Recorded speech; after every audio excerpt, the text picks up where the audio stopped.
Can you talk more about when friends are in different places in their lives? Like, Mhm. I feel like navigating that can sometimes be surprising, a little more difficult than the long distance because Mhm. all you really have is the distance to deal with. But, like, if you're a friend who is still single, wild, and free, and your friend just got married, got a Mhm. kid too, Mm. and got a mortgage, Mhm. like, how can they still be friends? Yes. Oh, man, those conversations me and my sister have been joking about this a lot, but those conversations with people who have kids where it's like every other word they're yelling at their kid to, like, stop doing something, or it's like you're just waiting.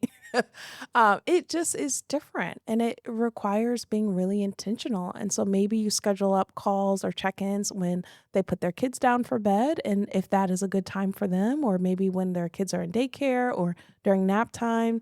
Um and also, I feel like sometimes we'll make assumptions. So we'll make the assumption that now that they're married or now that they have a kid, they're not going to want to hang out with you anymore. They're not going to have time for you.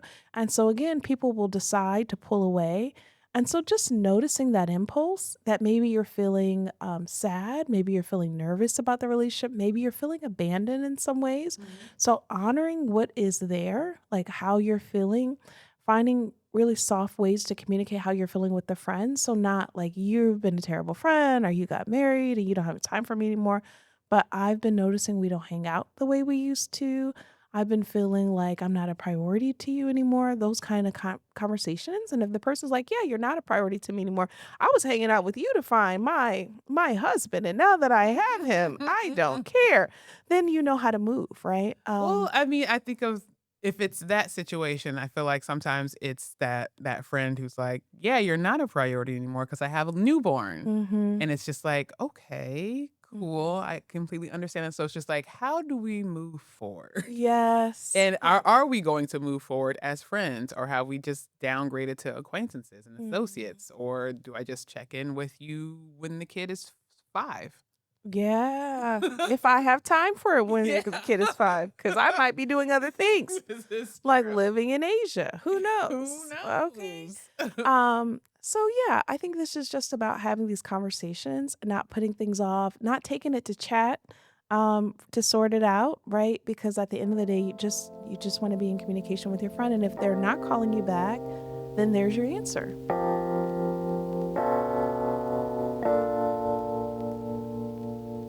I also kind of just want to hold a little bit of space for ways we might celebrate if someone is, or not celebrate, but like show up for someone who's moving. Ariel sent me this really cool TikTok of someone who was hosting a closing night party.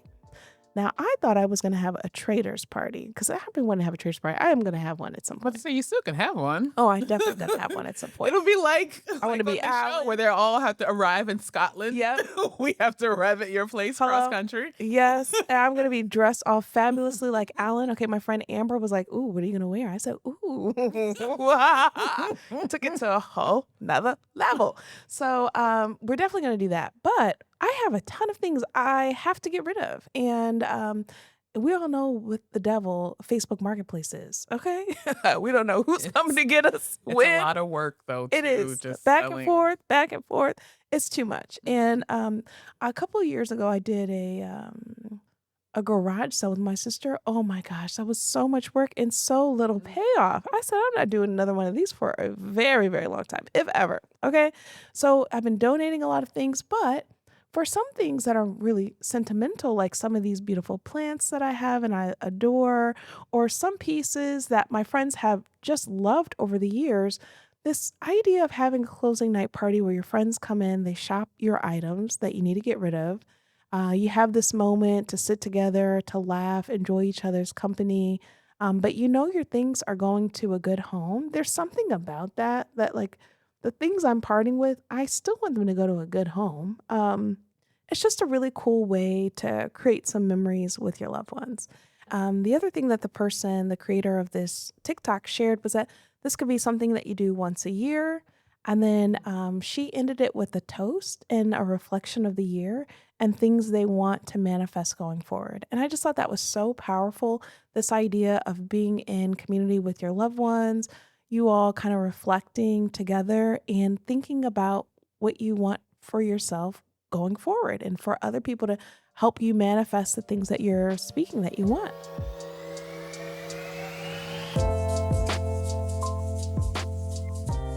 Other ways that folks are navigating me moving has been I've had a few offers of some people who don't even live in the state who have offered to fly in and help me pack up my house, and help me move. One of them is a single parent. I was like, how on earth? You know what I mean? Like, that's so kind of you. Like, I Very appreciate that. selfless. Yeah, like, damn, that's the level of friendship we have that you're willing to do something like that for me. Now, I'm gonna have them come when I'm nice and settled in, so we can have a nice, good time. Okay, if you're gonna be away from your child for a bit, I gotta show you a good time. And so to me, those things are meaningful, whether they're packing parties where you're on the phone or you have someone over, and I don't necessarily need them to pack, just keep me company.